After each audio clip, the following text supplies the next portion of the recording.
అందించేందుకు కూటమి ప్రభుత్వం కృషి చేస్తుందని గన్నవరం ఎమ్మెల్యే యార్లగడ్డ వెంకట్రావు అన్నారు. నాణ్యమైన విద్యుత్తును 24 గంటలు ప్రజలకు అందజేసేందుకు కూటమి ప్రభుత్వం కృషి చేస్తుందని గన్నవరం ఎమ్మెల్యే యార్లగడ్డ వెంకట్రావు అన్నారు. గురువారం బాపులపాడు మండలం వేలేరు గ్రామంలో ఫేజ్ 3 విద్యుత్ పునరుద్ధరణ డిస్ట్రిబ్యూషన్ సెక్టర్ స్కీమ్ ద్వారా 50 లక్షల రూపాయల అంచనాతో చేపట్టిన పనులకు చింతలపూడి ఎమ్మెల్యే సొంగ రోషన్ కుమార్తో కలిసి ఎమ్మెల్యే యార్లగడ్డ వెంకట్రావు కొబ్బరికాయ కొట్టి శంకుస్థాపన చేశారు. ఈ సందర్భంగా ఎమ్మెల్యే యార్లగడ్డ మాట్లాడుతూ విద్యుత్ వినియోగదారులకు రైతులకు నాణ్యమైన విద్యుత్తును అందించేందుకు బాపులపాడు ముంగుటూరు మండలాలకు 22.90 కోట్ల వ్యయంతో ఆర్డీఎస్ ద్వారా ఈ పనులు చేపట్టడం శుభపరిణామమని అన్నారు. హనుమాన్ జంక్షన్ సెక్షన్ పరిధిలో సుమారు 7.46 కోట్ల ఖర్చు చేయనున్నారని వివరించారు. వేలేరు గ్రామంలో ప్రారంభించిన ఈ పనులను సుమారు 10 రోజుల్లో పూర్తి చేయడం జరుగుతుందని వెల్లడించారు. ఈ పనులు పూర్తయితే 24 గంటలు ఆటంకం లేకుండా విద్యుత్ సరఫరా జరుగుతుందని తెలిపారు. ఈ కార్యక్రమంలో గన్నవరం నియోజకవర్గ జనసేన సమన్వయకర్త చలమలశెట్టి రమేష్ బాబు, టీడీపీ నాయకులు ఆళ్ల గోపాలకృష్ణ, వేములపల్లి శ్రీనివాసరావు, మూల్పూరి సాయి కళ్యాణి, గుండపనేని ఉమాప్రసాద్, అవిర్నేని భవానీ శంకర్, చింతల వెంకటశివ అప్పారావు, దన్నే దుర్గారావు, పాతూరి కొండలరావు తదితరులు పాల్గొన్నారు.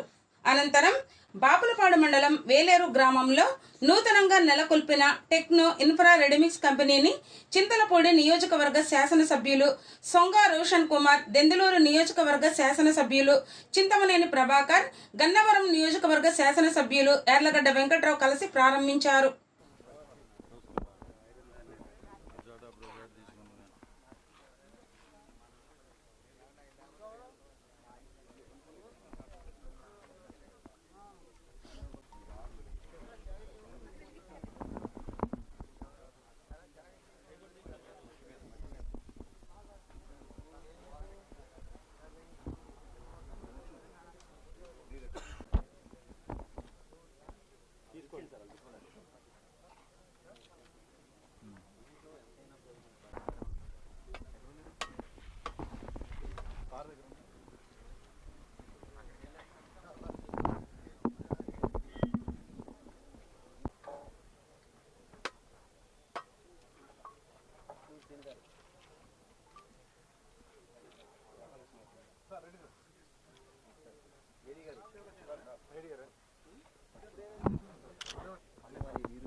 నమస్కారం. ఈరోజు వేలేరు గ్రామంలో ఎన్సీసీ కాంట్రాక్టర్ పనులు ప్రారంభిస్తుంటే ఆ కార్యక్రమంలో పాల్గొనడానికి నేను, మిత్రుడు, సోదరుడు చంద్రపూడి శాసనసభ్యుడు రోషన్ ఇక్కడ రావడం జరిగింది. ముందుగా ముఖ్యమంత్రి గారికి ధన్యవాదాలు తెలియజేస్తున్నా. ఈ 2 మండలాలకి, బాపులపాడు మండలానికి కానీ ఊటూరు మండలానికి కలిపి 22,89,99,000 దాదాపు 22,90,00,000 రూపాయలు శాంక్షన్ చేయడం జరిగింది. ఈ ఆర్డీఎస్ఎస్లో భాగంగా హనుమాన్ జంక్షన్ సర్కిల్లో దాదాపు 7,46,68,000 రూపాయలని ఖర్చు పెట్టడం జరుగుతుంది. దీన్ని అప్గ్రేడేషన్ చేస్తా గతంలో ఉన్న పోల్స్ కానీ, వైర్స్ కానీ, అలాగే అగ్రికల్చర్ సెక్టర్ని మామూలుగా ఇళ్లకి సప్లై చేసేదాన్ని 2 డిఫరెంట్ లైన్స్ తీసుకోవడం జరుగుతుంది. అలాగే 33 kV transformer, 11 kV transformer, feeders కానీ, replacement of old and frayed conductors కానీ వీటన్నిటినీ మార్చడం జరుగుతుంది. కాంట్రాక్ట్ కూడా మంచి కంపెనీ. దాదాపు ఈ 10 రోజుల్లోనే ఈ కార్యక్రమం ఈ పని పూర్తి చేస్తానని చెబుతున్నారు అధికారులు అడిగితే ఈ విలేజ్కి వేలేరు గ్రామంలో. అలాగే మిగతా ఉంగుటూరు మండలం కానీ ఈ మండలం కానీ మొత్తం 23 కోట్లు శాంక్షన్ చేసి మరోసారి ముఖ్యమంత్రి గారికి ధన్యవాదాలు తెలియజేస్తూ, దీనివల్ల 24 అవర్స్ కరెంట్ వస్తుంది. ఇప్పుడు వరకు గ్రామాల్లో ప్రజలు సెకండ్ గ్రేడ్ సిటిజన్లుగా బతికిన పరిస్థితి. విజయవాడ నగరంలో కానీ వైజాగ్లో కానీ విభజిత ఆంధ్రప్రదేశ్కు ముందు అయితే హైదరాబాద్లో కానీ పవర్ కట్ ఎప్పుడైనా గంట ఉంటే విలేజ్లో ఉండే రైతు సోదరులు కానీ ఎవరైనా విలేజ్ నుంచే వచ్చారు ఫస్ట్ ఇనీషియల్గా భారతదేశంలో. తర్వాత పట్టణాలు డెవలప్ అయినాయి. విజయవాడ జనాభా దాదాపు ఒక స్వాతంత్రం వచ్చే టైంకి 5,000 7,000, గుంటూరు కూడా 10,000 అట్లా ఉండే పరిస్థితి. ఇప్పుడు పరిస్థితి అంటే ప్రజాప్రభుత్వాలు ప్రియారిటీ మారిన తర్వాత పల్లెటూరులో ఉన్న సెకండ్ గ్రేడ్ సిటిజన్లుగా చూసిన పరిస్థితి. 7-8 గంటల కరెంట్ కట్టు, 10 గంటల పవర్ కట్టు, 12 గంటల పవర్ కట్టులు ఎదుర్కొన్న పరిస్థితి. దీంతో ఆ ప్రాబ్లం మనం అధిగమించబోతున్నాం.